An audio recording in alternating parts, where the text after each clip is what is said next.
Hello, welcome to this master class. This is on cerebral oximetry, which is an important component of monitoring of patients in cardiac surgery, especially in terms of central nervous system.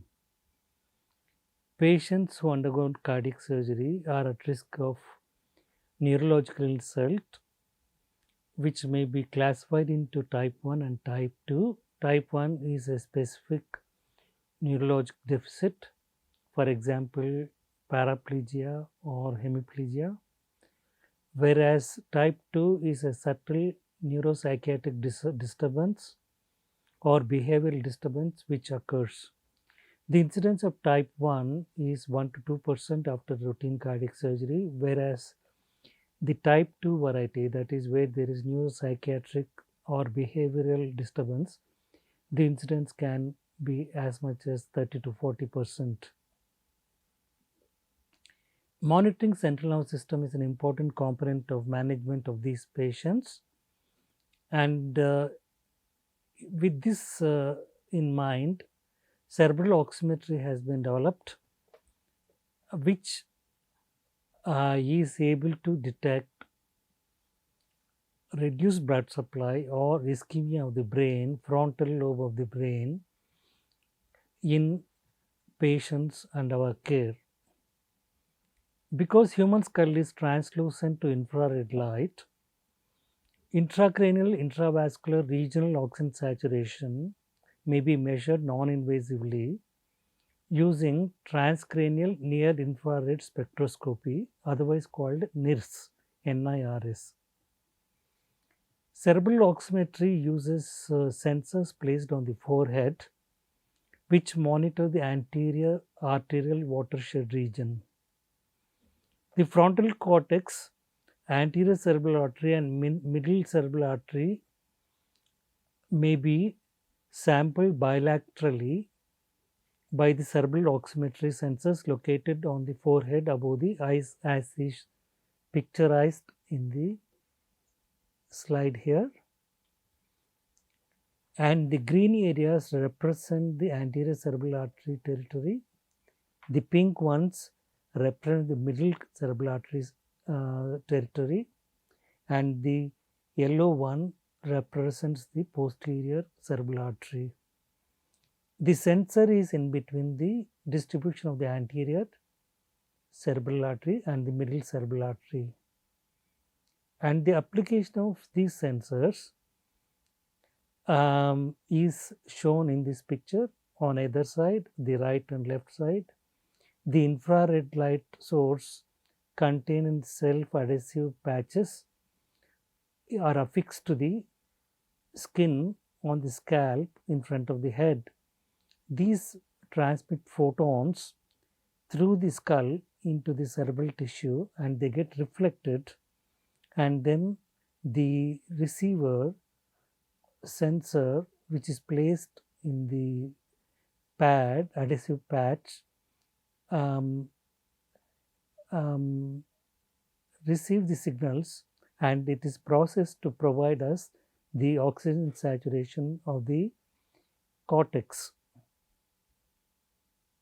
The basic principle is similar to that of pulse oximetry, but the major difference is that the cerebral oximetry works even in non-pulsatile condition. For example, patient on cardiopulmonary bypass or patient undergoing procedure with deep hypothermic circulatory arrest.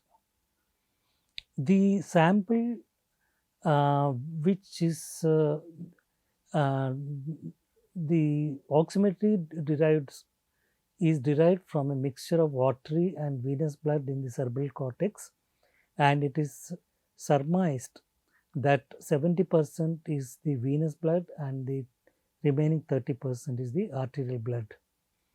So this is how the internal mechanism of the sensor and the pathway of the photons is shown here.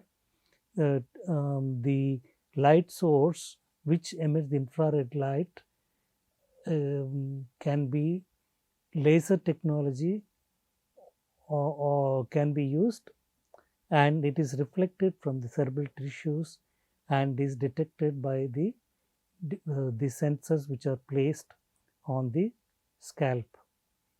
There are several manufacturers of this, and each have their own unique features. And typically, there are two types of mechanisms or techniques used in monitoring the near infrared spectroscopy: the spatially resolved and the differential near infrared spectroscopy. The difference is that the distance between the LED or the laser emitter of infrared light and the extracranial sensor, which is very close in the differential NIRS as compared to spatially resolved NIRS. The cerebral regional oxygen saturation detects imbalance in oxygen supply and demand. Normal range for adult cardiac surgical patients is 71 plus or minus 6%. Baseline values of less than 50% represent reduced brain tolerance for hypoxic insult, and clinically important decrease is 20% below the baseline. The cerebral oximetry can also tell us about the autoregulation. Autoregulation is the capability of the maintaining blood supply within a range of blood pressure, mean arterial blood pressure. Typically, the mean arterial blood pressure between 50 to 150 millimeters of mercury, the cerebral blood flow is maintained constant because of the autoregulation.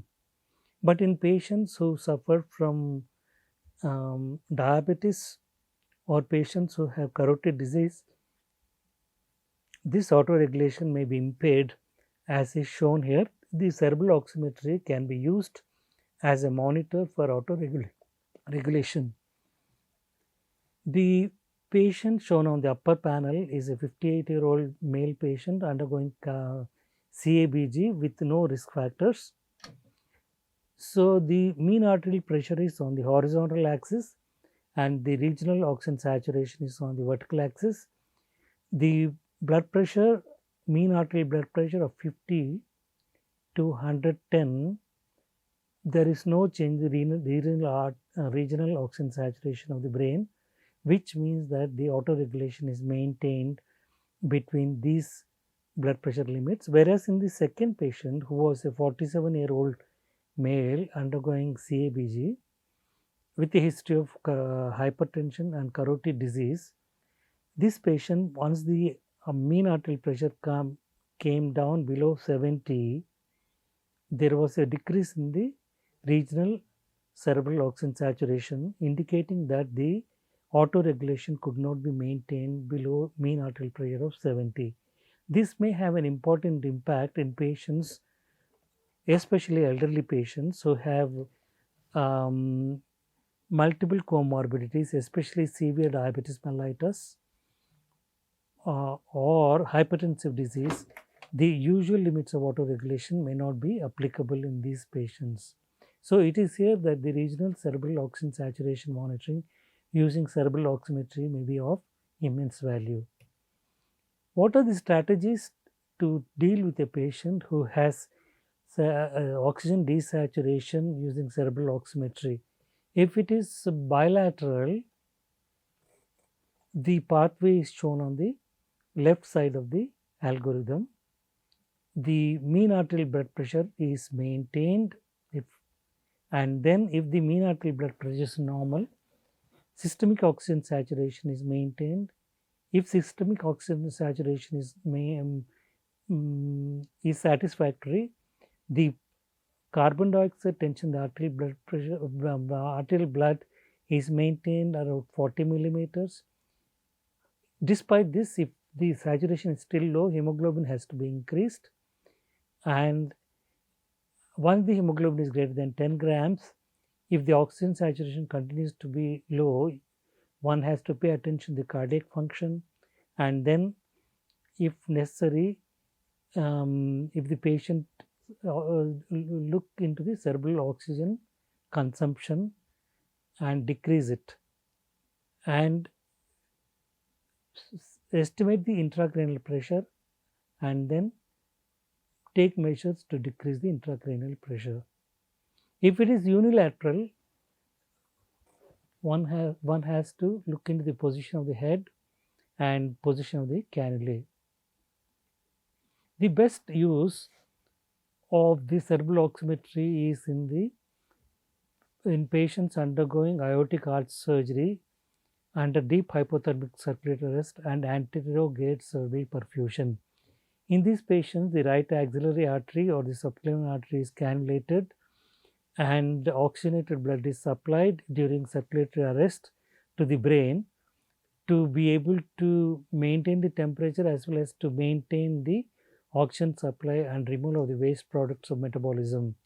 So, when this technique is followed, if the cerebral circulation, the circle of Willis is competent, the left side is also taken care of. But in some patients, up to 20% of the patients, this circle of Willis may be incompetent, and despite anterograde perfusion to the right-sided major blood vessels, the left side may not be able to may not be perfused because of the incompetent circle of Willis.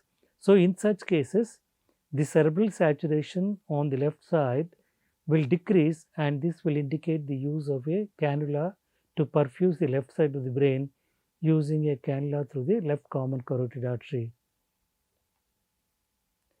So, this study supports the use of cerebral oximetry, not only the amount of decrease but also the period of decrease enables us to calculate the area under the threshold curve, and then estimate or predict the degree of cerebral insult the patient is suffering from. This is the classic depiction of the cerebral autoregulation. This is the lower limit of autoregulation, 50 millimeters of mercury of mean arterial pressure, and this is the upper limit of autoregulation, 150 millimeters of mercury, and the cerebral blood flow, which is passive to the blood pressure below 50 millimeters of mean arterial pressure and above 150 millimeters of mean arterial pressure. So, this autoregulation has been determined in volunteers who are otherwise healthy, but this may not be true in patients undergoing surgery because of the use of vasodilators, for example, nitroglycerin and isoflurane, and disease states such as diabetes mellitus, etc.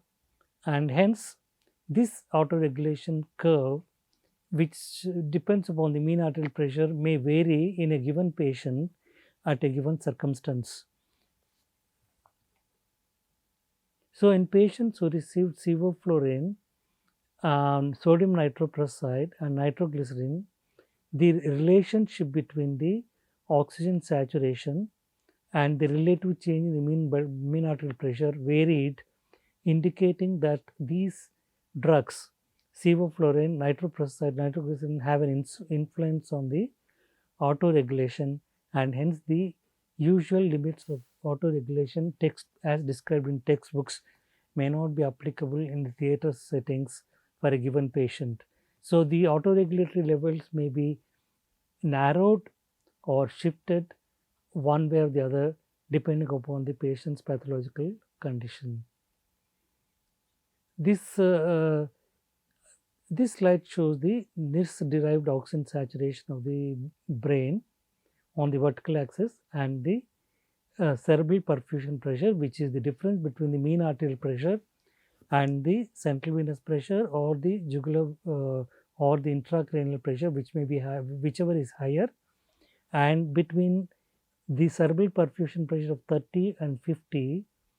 In this case, the blood flow is maintained. So, this forms the autoregulatory threshold for this particular patient. So, the management of patients can be individualized depending upon the cerebral oximetry values shown at various blood pressures. And from this, you can also derive what is called as cerebral oximetry index, which is a composite of mean arterial pressure and regional cerebral oxygen saturation. And if it is nearing to 0, it means that the cerebral circulation is auto-regulated. But if it is going away from 0, close to 1, it means that there is a disconnect between the mean arterial pressure and the regional cerebral oxygen saturation, leading to impairment of autoregulation. This can be determined using cerebral oximetry, and this